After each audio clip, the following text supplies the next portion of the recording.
Hey guys, Shane here at Sports Performance Physical Therapy. Today I want to talk to you about movement, alright? Our body really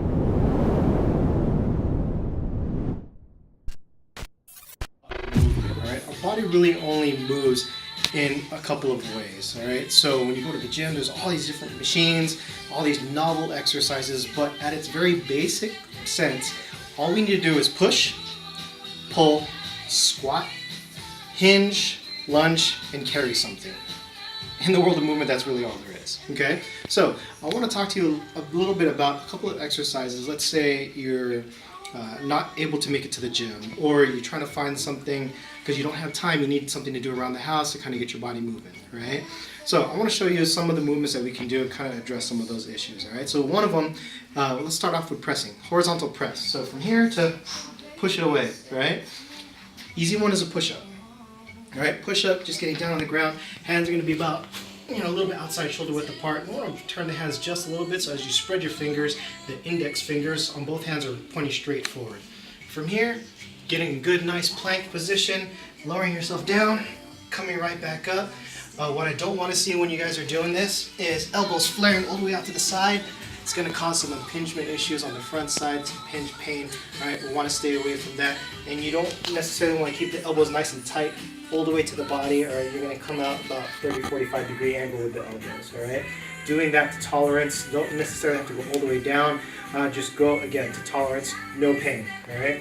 If we're having trouble keeping that plank position, all right, just put the knees down on the ground. All right, doing a push-up from your knees. Same thing. All right. Again, keep that good plank position because we want to work the core at the same time. So that's a nice easy push, all right? Another one we can push is actually pushing up.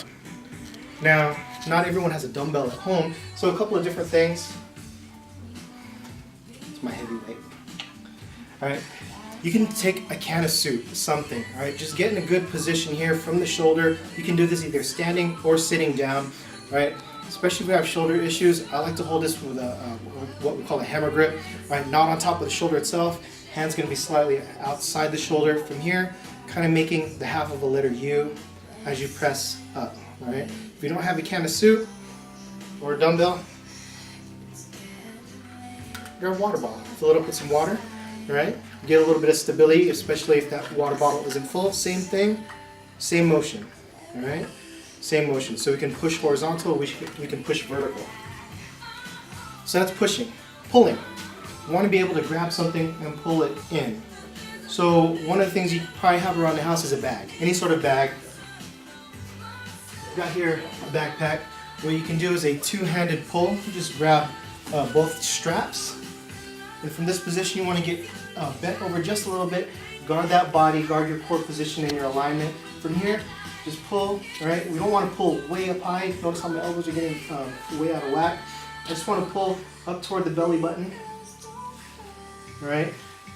Here, good activation on that back. Or if we're having trouble with that position and we need a little bit of support, just grab it by the handle and we can go ahead and support ourselves on a table or a bed or something here and still get that good pull. Right? We can still work this at home with any sort of bag, a weight, a backpack or anything like that. All right, so that's a little bit of pulling.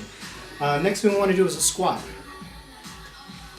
The way I like to do it, we're going to start from a seated position because everyone likes to sit down.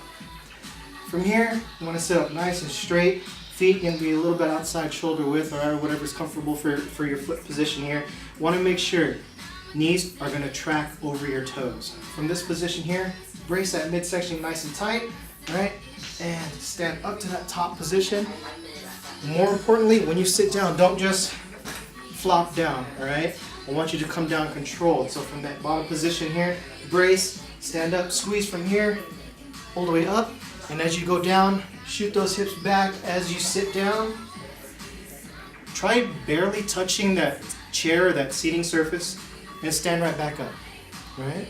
And then again, hips go back, sit down, touch that surface, all right? Don't just flop, all right? It's very important when it comes to that squat.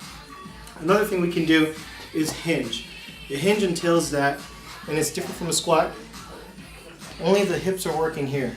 This is one of those tougher movements, so what we can use is a PVC pipe, or if you've got a broom at home, all right? 2 ways to use this. Touch your nose, touch the belly, down there. Nice and straight, and just from the hinge, or from the hip, I want you to push that hip back.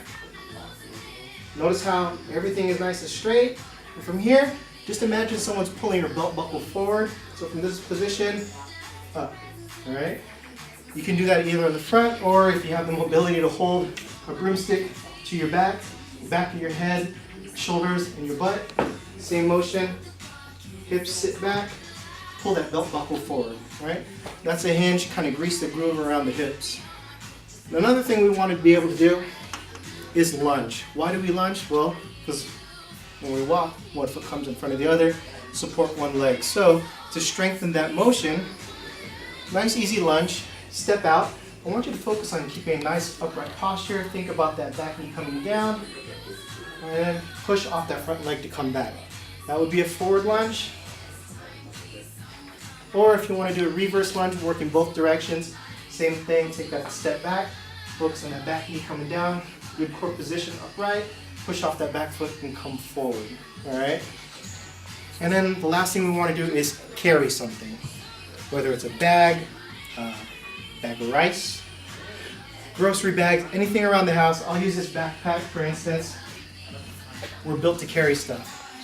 So make sure as you're carrying anything, whether it's in one hand, 2 hands, up on your chest, or a backpack on your back, keep in mind that you're going to be challenged with as far as your core position goes. Brace nice and tight, pull that rib cage down, hips are going to be rock neutral, everyone's got a tailbone. Just imagine your tailbone getting tucked underneath your body, and then pretend if you have kids, grandkids, they're running at you, and they try to jam you in the belly. Oh.